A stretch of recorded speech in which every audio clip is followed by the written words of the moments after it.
Okay, welcome everyone to the deep dive. We're kicking off another exploration today, and this one was actually requested by one of you. Oh, fantastic. Who are we diving deep for this time? This is for Elijah from Philadelphia, Pennsylvania. Hi, Elijah.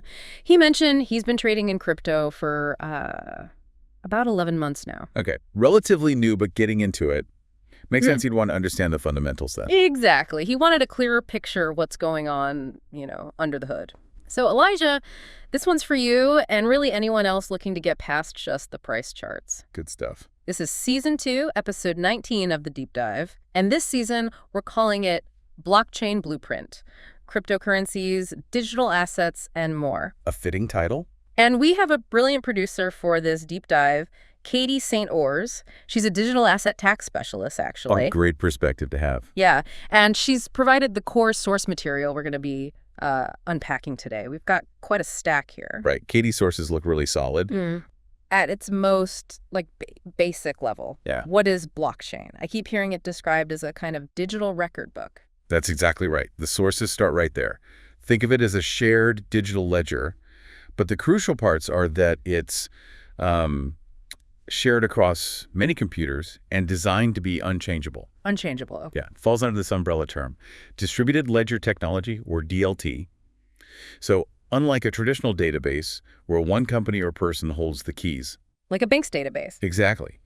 Here, the ledger is copied and spread out among lots of participants in a network. So it's like, I don't know, a super secure Google Sheet that everyone in the network has a copy of. Is that too simple? It captures the shared part, definitely.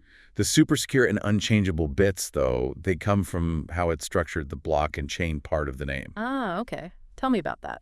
So, transactions, and that could be anything. Moving money, recording ownership, a step in a supply chain. They get bundled together to these things called blocks. Right. And here's the clever bit. Each new block gets mathematically or cryptographically linked to the one right before it. Using complex math. Yeah, using cryptographic hashing. This creates a chain of blocks, one after the other. And because of those mathematical links, trying to go back and secretly change something in an old block is incredibly difficult. Because messing with one block would break the link to the next one. Precisely. Yeah. If you alter any data in a block that's already on the chain, its unique digital fingerprint, its hash changes completely. Okay. And since the next block in the chain contains the original fingerprint of the block you tried to change, well, the link snaps. The network sees that inconsistency, that broken chain, and basically rejects the alteration. Got it. That mathematical chain reaction is the security. So how does this chain actually get built? How do new blocks get added across all these different computers? Right, that gets us into how blockchain actually works. It starts, naturally, with transactions. This is the data we want to record, right? Sending crypto, maybe documenting that the shipment arrived, whatever. Okay, the raw data. These transactions get gathered up, validated, and then bundled into a potential new block. And this block isn't just the transactions, is it? It has special ingredients for that linking magic. Exactly. The sources detail what's inside. You've got the bundle of transactions, naturally, a timestamp when the block was created. Crucially, it contains the unique hash, that fingerprint of the previous block. That's the chain link looking backward. A connection to the past. Yes. And then, based on all that data plus the previous block's hash, the new block calculates its own unique hash. That new hash is what the next block will eventually link back to. Wow. Okay, so it's constantly weaving this chain forward. But how does the network agree on which block gets added next, especially if it's decentralized? Trade in your boring job for a brilliant career using Adobe Creative Cloud. Start learning now with the free trial link in the description. Yeah, that's the million-dollar question, sometimes literally. That's where consensus mechanisms come in. Because it's distributed, the network needs a reliable way to agree on the validity of a new block before it's added to everyone's copy. Agreement without a central boss. Exactly. The sources highlight the two big ones you'll hear about, especially, Elijah, in your crypto trading.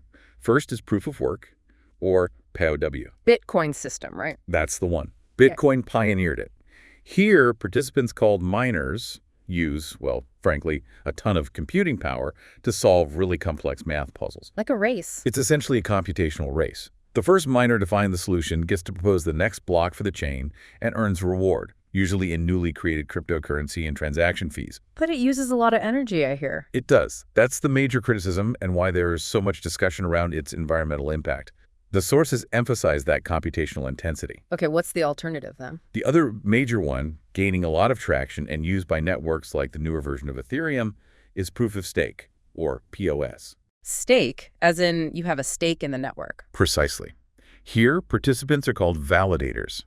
Instead of burning electricity on computations, they lock up, or stake, a certain amount of the network's crypto as collateral. So they put skin in the game. Exactly. The network then chooses validators to create the next block, often randomly, but usually weighted. The more you stake, the higher your chance of being chosen. If you act maliciously, you risk losing your staked crypto. So the incentive is financial, not computational power. Is it more efficient? Much more energy efficient, yes. Yeah. That's a key selling point. And the sources mentioned, there are other consensus methods out there too. Proof of authority, proof of history, each with its own pros and cons regarding speed, security, decentralization. Okay, so once the network agrees on a block using POW or POS or something else, what happens? The validated block is broadcast across the entire network. All the participants, the nodes, add this new block to their copy of the ledger. And at that point, it's essentially cemented. It becomes part of that permanent, unchangeable history. Permanent and shared. Okay, this feels like a good point to maybe break down the core components that make all this tick. What are the absolute must-know building blocks? Yeah, let's crystallize those. We've touched on most, but it helps to list them. First, obviously, the distributed ledger itself, that replicated database providing the transparency and, importantly, redundancy. No single point of failure. Right, and the security aspect. That hinges on cryptography. This is fundamental. It encompasses a couple of key techniques we mentioned. Like the hashing? Exactly. Hashing transforms any input data into a unique fixed-size output, that fingerprint. Even changing one tiny bit of the input drastically changes the output hash. That's how we ensure data integrity. You can instantly tell if something's been tampered with. And the other part of cryptography here? Digital signatures.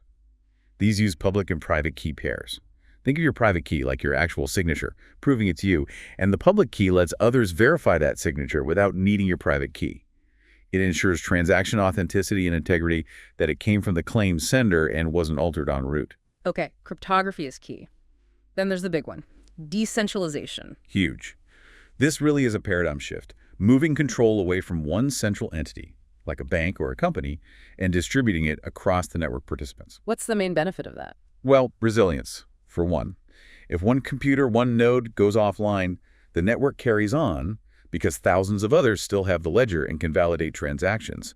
It also makes censorship much, much harder. No single entity can easily block valid transactions they don't like. Resilient and resistant to control. And you keep mentioning unchangeable. Yes, immutability. Once data is confirmed in a block and added to the chain, it becomes incredibly difficult, computationally and economically infeasible on major chains to alter or delete it. This creates that permanent, auditable record trail.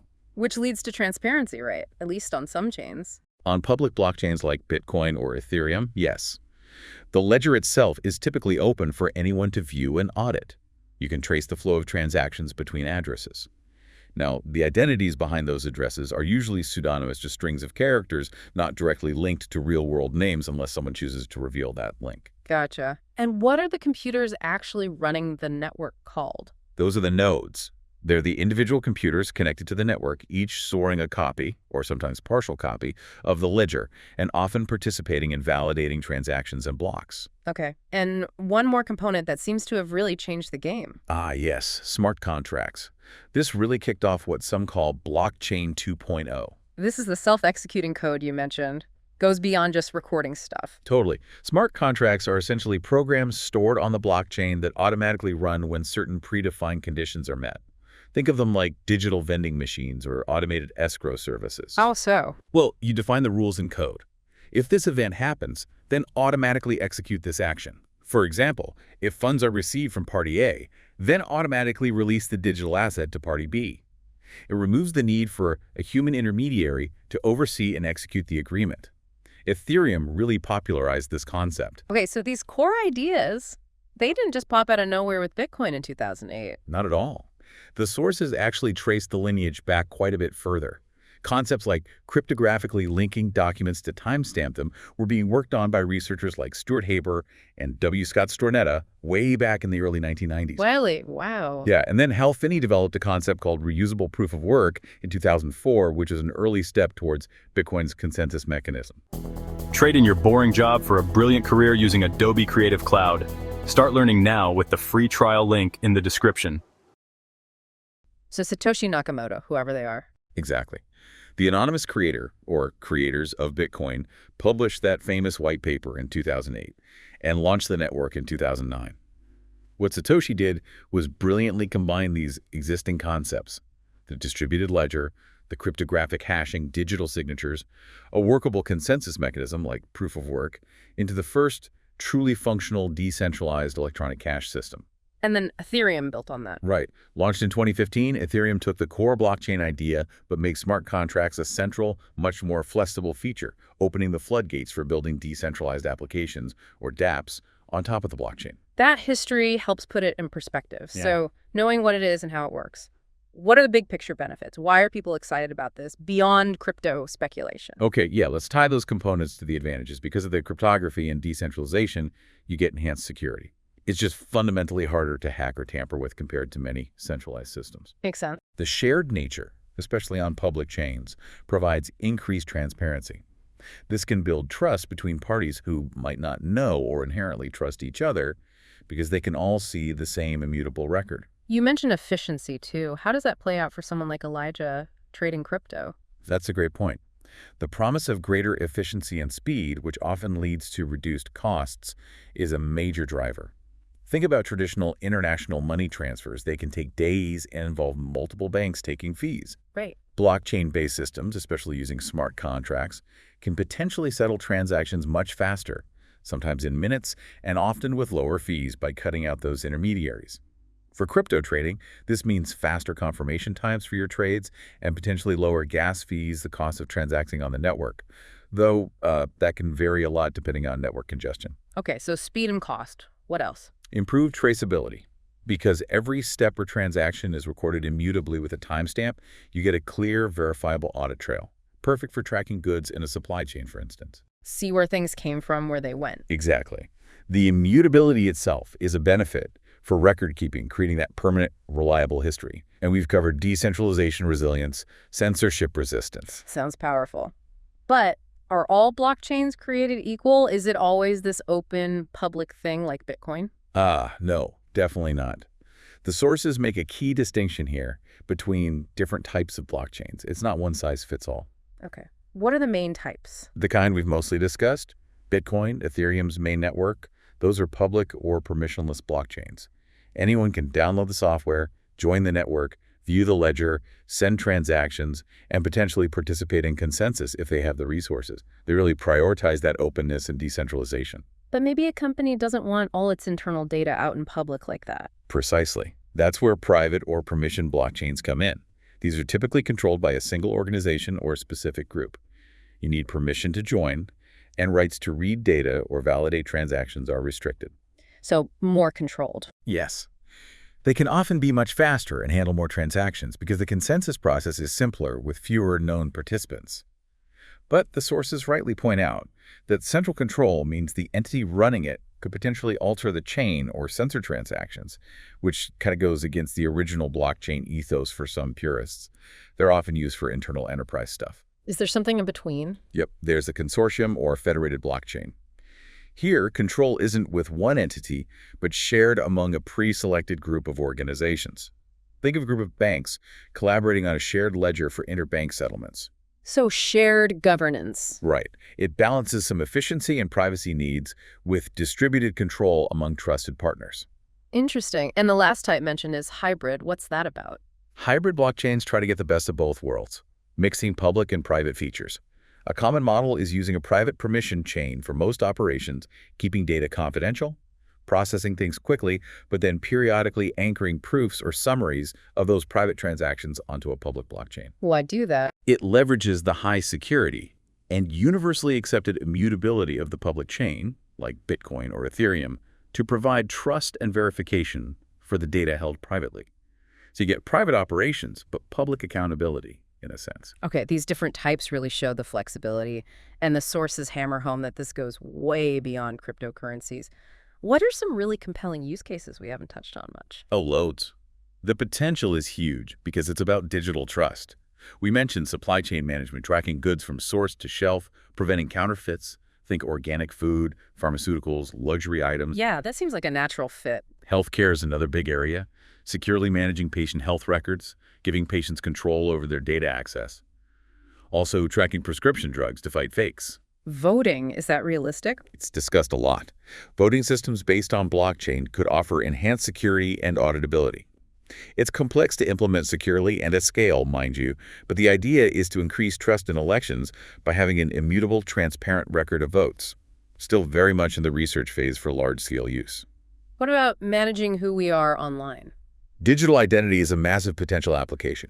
Imagine having a self-sovereign digital identity stored on a blockchain, where you control which pieces of verified information, like your age, qualifications, etc., you share, rather than relying on dozens of separate logins and databases controlled by companies. Giving users control back. Exactly. And we can't forget real estate simplifying property title transfers, intellectual property management, proving ownership, and tracking usage of creative works. And of course, smart contracts enable countless automated agreements across industries. Plus things like energy trading peer-to-peer or gaming with verifiable ownership of in-game items via NFTs. Right, NFTs are another big application built on this. And the whole ecosystem of decentralized finance, DeFi, lending, borrowing, trading without traditional banks, that's entirely built on blockchain and smart contracts. For Elijah, the crypto trader, DeFi is a huge direct extension of this tech. It really is a broad landscape, but surely it's not all smooth sailing. What are the challenges and limitations? What hurdles does blockchain face?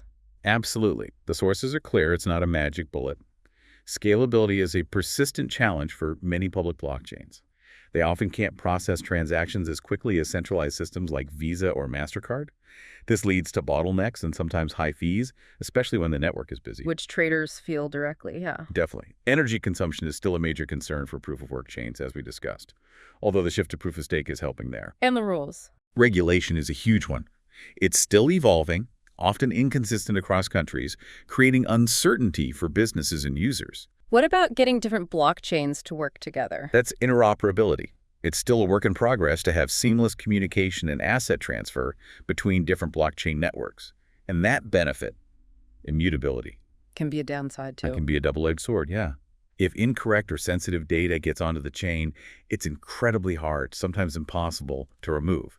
You can't just delete a mistaken entry easily. That requires very careful design. Okay, so lots of potential, but real challenges, too. Absolutely. Thanks for joining us for this deep dive. It's been a pleasure. We'll see you next time. See you later. Okay, great. That's a wrap. I'm Katie St. Ors, and let me send out a huge thank you for listening. If you want more content on personal finance and small business, head over and find me on YouTube. You can also find me on Spotify, Amazon Music, TikTok, and Apple iTunes. Thanks again for tuning in, and I'll catch you on the next Deep Dive podcast.